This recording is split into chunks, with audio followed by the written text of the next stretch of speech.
Good morning, everybody. My name is Harry Jacobs, and I am the North of 60 Gamer, and welcome to the North of 60 Gaming channel. Today, we are going to be talking about a cruise game. I am going on a cruise, as you know. We are going to the Greek islands. I've talked about this before, and one of the dilemmas is you're limited to what you can pack, and so trying to find games that are compatible with your suitcase. So I'm taking a backpack. Actually, I bought myself a brand new backpack mainly because when we go traveling, my wife brings these big honking suitcases, and then I bring a suitcase, and then inevitably with my wife's bad knees, I wind up carrying mine and hers, and I am North of 60 Gaming. So I got a backpack this year. I bought a really good Osprey, and I'm very excited about that. So I'm going to pack it. It's an 80-liter bag. It's a 60-liter bag with a 20-liter carry-on that attaches. That way I can carry that on my back and carry hers at the same time. Of course, we're going with her daughter and her sister. This is the first time we've actually been cruising with her family. We've cruised a number of times with my family. So let's go down to the table and take a quick look at the game that I've chosen as a possible game I will take on our cruise. I haven't decided the final games yet. I know that Tiny Epic Dungeons is going, Doom Machine is going, Santorini is going, and Istanbul the Dice Game are going. And I might take a roll and write. There's a couple of really good roll and writes I might take with us just to have it, and I think Century Spice Roads certainly would be the one candidate to go with us on a cruise. But for now, let's go down to the table. Today we're going to look at 5211 Azul Special Edition by Tsuyoshi Hashiguchi. So let's go down to the table. Funny as you age, up here where you can, it's a little bit shiny with the lights. Losing your hair is not a lot of fun, but you can see this game is a very small game box. Now, not if we compare it to one of the other games I'm bringing, don't mind my boarding house reach, there is Doom Machine, which is a mint game. So you can see that this is a good sized game compared to Doom Machine, which is, of course, a mint game. This is the 5211 Azul. We've talked about that. There's the back, and it's draw 5 cards, play 2, play 1, play the final card, and it's some sort of score, and I don't know, I haven't played it. My wife bought this. She's bought 3 games, I think, in the last year. I have turned her into a complete nerd, so we're going to take a look at that today, and we're going to put it down on the table. We're going to go through how to play this. Hopefully this is a good choice that if you're looking for something to take on a cruise or on vacation, this certainly might be a game that you might be interested in. So let's open the box. So we are ready for the first challenge of the morning. That's it. We've got to have a coffee. Oh, I was up early. The dogs got me up early. I shouldn't cover my mouth when I talk to you. Maybe we should call this segment Coffee and Games. But anyway, I don't usually drink coffee at my gaming table, but there was a little bit of a desperation factor. But it's off on the side. And let's open this up. The rules are on top. Oh, and we have it in French, of course. And here it is, the rule book. And it's not much of a rule book. It looks like Azul. Azul's a fun game. That's a great game. And there's a number of different versions. And it looks like it's some sort of matching game or something. I'm not quite sure how it all works. So we're going to come back and we're going to go through the rules with you. And we're going to lay it out on the table. These are big cards. So they do represent the tiles, obviously. And really not much in the way of an unboxing here, because basically you have 2 different decks of cards. There we are. And I'm not sure what they all do, so we're going to undo these. I don't think I'm going to be sleeving them because they look like they're bigger than normal sleeves. And I don't think I've ever seen a sleeve size, unless they are magic size sleeves, and I don't have any. I'm just checking. I'm disappeared, but I was checking over on the side to see whether I had any standard Magic cards. Maybe I have one over here. No, that's not a Magic card. So we are going to come back. We're going to organize this. We're going to learn how to play it. We're going to set it up just to give you an idea how it works. Again, this is a bit of a bluffing game, so from my understanding. So we're not going to be able to fully realize the play, so we'll have to make it up and pretend that we're playing, versus our knight versus our orc. There we are, as we usually do. So I won't tell you who represents me and who represents my wife, because that would just be wrong. But you can guess which one's my wife. Anyway, let's get down to the table. Oops. So here we are. I've just laid out the components. I'm sure I'm going to have to mix them and stuff. But you can see right away there's looks like suits.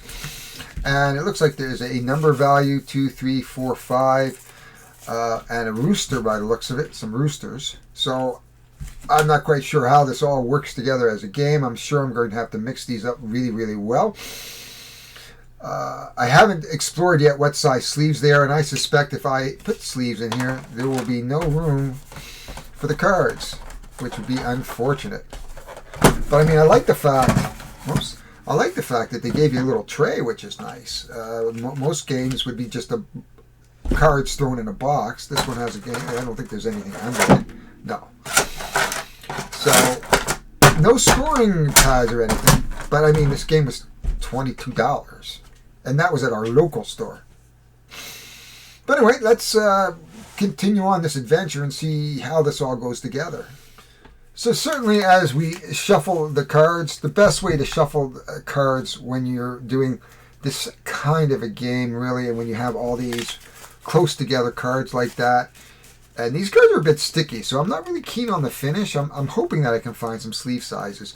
But the best way to do it is to just put them out. 1, 2, 3, 4, 5, and 6.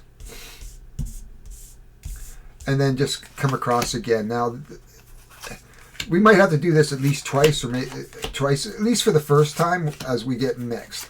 But that's how I'm going to do it. So I'm just going to shut the off what we're doing right now, and I'm going to come back and we'll put it all together, because I'm not going to bore you with this. So at this point, I've made a number of equal piles, and then what I do, and this is my method. So if you're new to gaming, this is the only reason why I'm doing this, because if you're going on a cruise and you're not new to gaming, now let's say I've been on a number of cruises. I think my wife are up to 10 or 11 or 12 cruises, something like this, and our big cruise, of course, is coming up to Greece.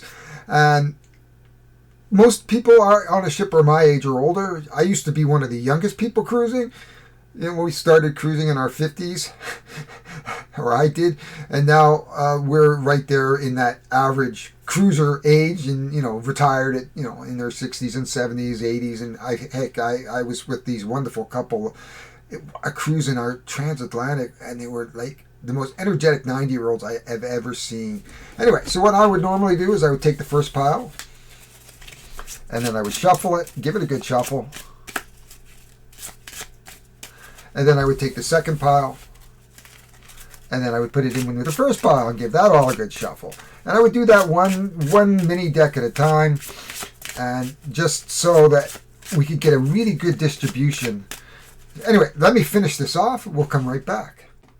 And as you see, we're down to the last deck. I'm going to put that in here. There are 100 cards in this deck.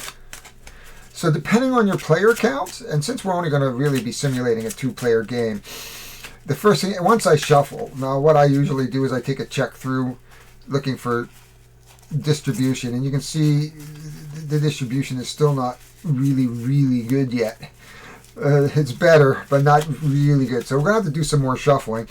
One thing I don't do is a riffle shuffle, where you put them and go, because these are tend to be, this game isn't that expensive, so even if I did a riffle shuffle, the world isn't coming to an end. But at the same time, as a collector, that just goes against my very grain, because it just wears the cards out. Now, at $22, like, there's certain games that I don't do, like Flux.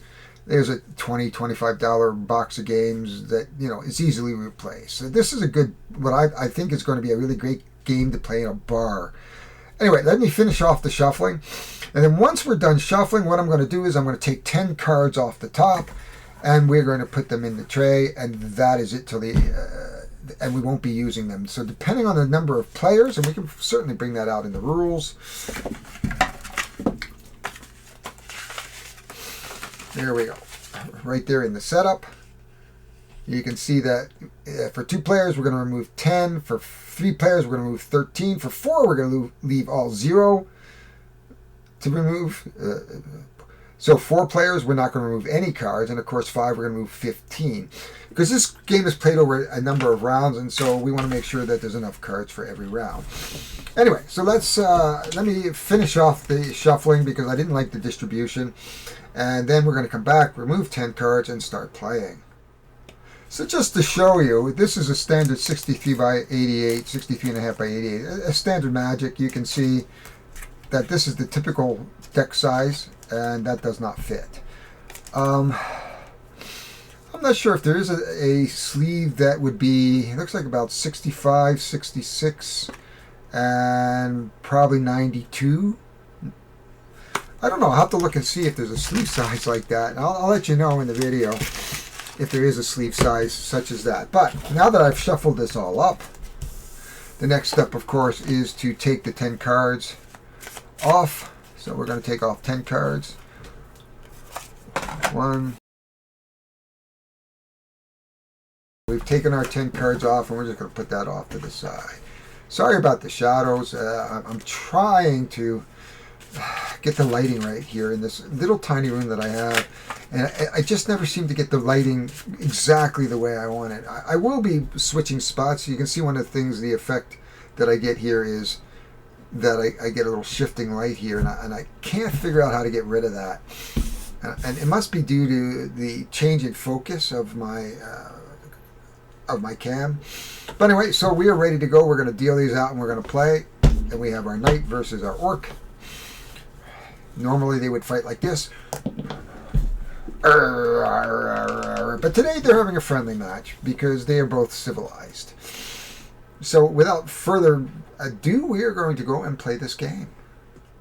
So we're ready to play after we've given this game a great shuffle. And what we're going to do is we're going to deal out 5. 1,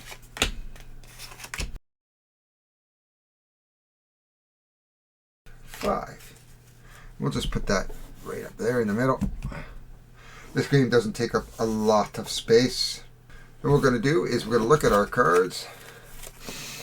And we have, as you can see, we have a rooster, a 2, a 3, and a 6. Now, the idea of the game is either to have same colors or the roosters out, because there's a way of scoring. So if we look at the book here, and we'll just bring the book up, we're playing a 2-player game, which is right here, and what we're going to try to do is have exactly 4 roosters between the 2 players, and of course it scales as you go up.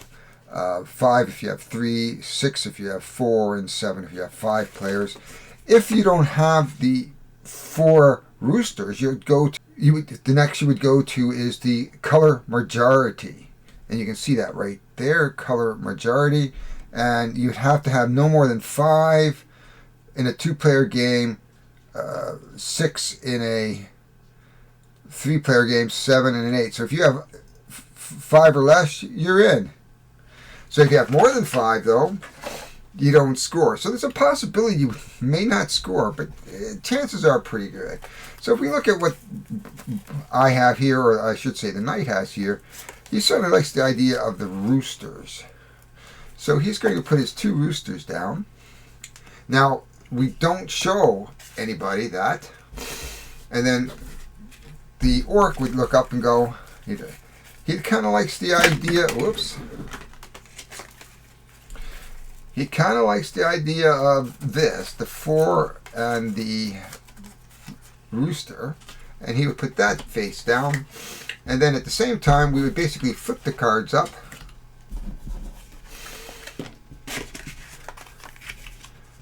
And you can see what we have here. So we have, right now, the blue is the majority color, but we have 3 roosters. So now I'm going to pick up 2 cards. Each person's going to pick up the prerequisite number of cards. We fill up to 5. We come back over to our knight. Our knight looks at his hand again, and he's going to play one of these 5 cards. Well, he might hedge his bet and says, I'm going to play perhaps the 3. So he's going to put his card upside down. You can see now that we have green, but he only gets to play another card. So he's going to play the rooster. So both players would then reveal. So right now we have 4 roosters. So we could score the roosters if somebody doesn't put it over. Now, it might be in his best interest to put it over, because then we'd score the blue. And then I'd only have 3 points or 5 points. So each of us would pick up a card. You can see I have a blue. I don't have a rooster. So I might be inclined to put a blue out. 3, 4, 5. He would be inclined to maybe play the 2. He doesn't know what I'm playing. So you're trying through the game to sort of bluff. So he's going to play that. So we flip over the card. He couldn't put the rooster over, so since we both have 4 roosters, or 2 roosters, and we don't max, basically what's going to happen is the roosters come out, and they're going to go into our piles, because we're going to score them, and each rooster's worth 2 points, or 1 point at the end of the game. And that is, as easy as the round goes, we would top back up. 1, we would top back up, and we just start all over again. So in this case, we probably... So one of the things you can try to do is bluff. So one of the things we might do is go, well, you know, maybe I won't let him in on this one. And he says, I'll put the 6 and the 3 down. 2, 3, 4, 5. And he's going to look at his hands. Ooh, and he goes, I think he's going to stick with the plan. He says, you know what, I got a 6 and a 2. I'm going to put that down like that. We're going to reveal 6, 3. 6, 2. So we're going to get a card here and a card here, and then it's my turn again. We'll look at my card again. The max we can have is 5. If we have 5 or more, if we have 5, we're good.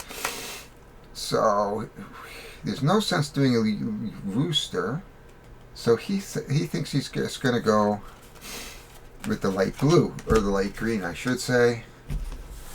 Our orc says, 1, 2, 3, 4. Oh, we only have 4, so we pick up his 5th card. He has light blue as well, so he's allowed to put 1 down. So he's going to put a light blue down as well. And we flip over. At this point in time, you can see what the cards we have. We have 4, which is fine.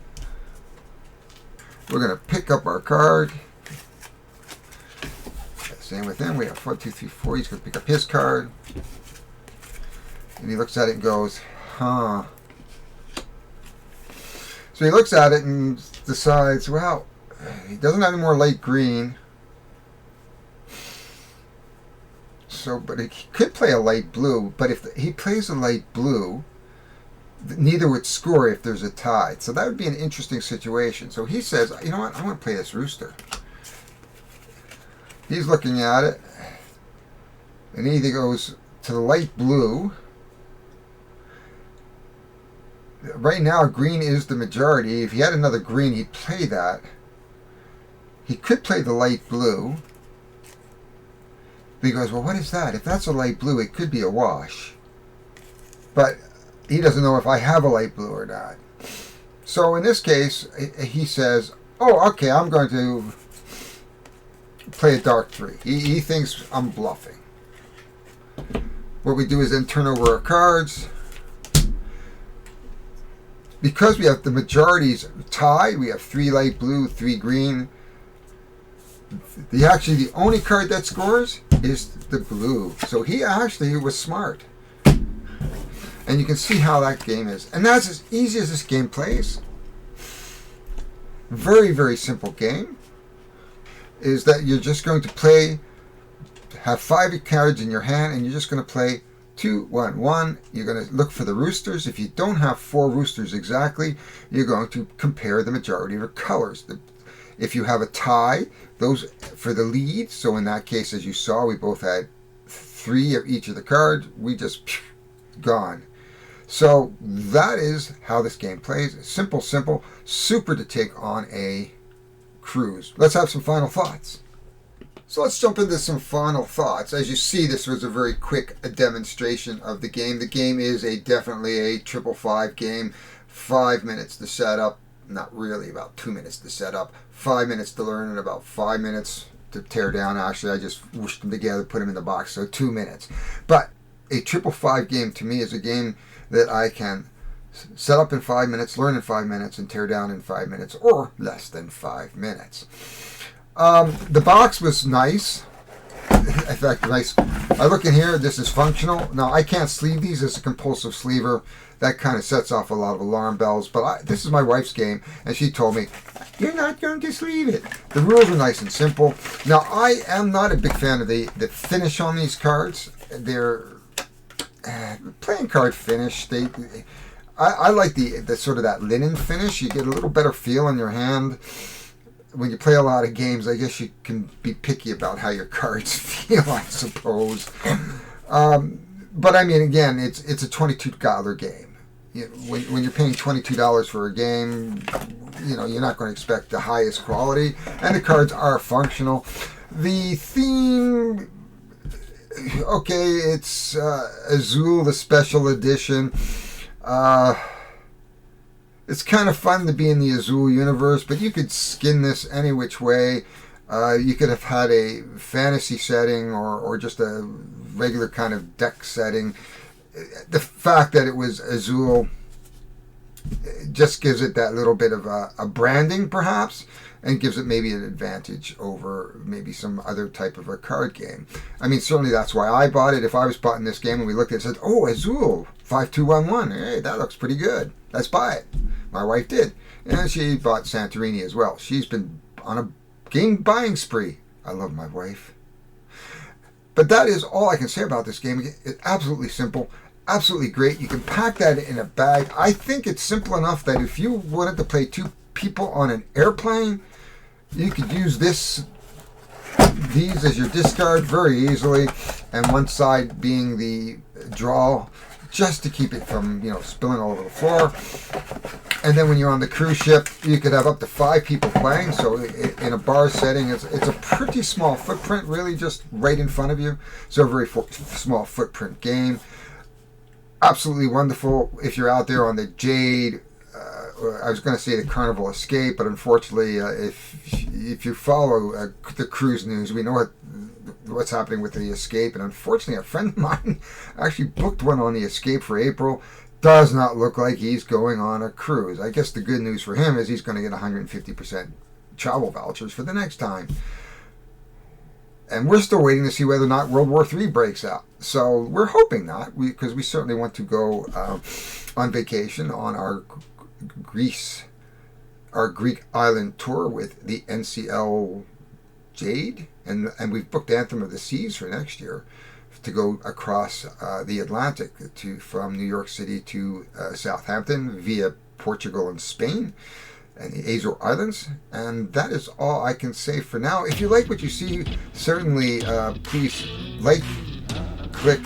You can subscribe to my channel. I would really, really like to have you here watching my videos, watching for other games that would be great on cruises.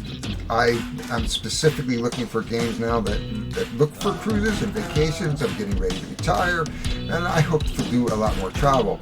Certainly, I'm hoping to use my GoPro and show you my wife and I playing these games on the cruise ship, maybe playing with some people, and maybe even doing a little live streaming from the ship. That would be awesome, wouldn't it?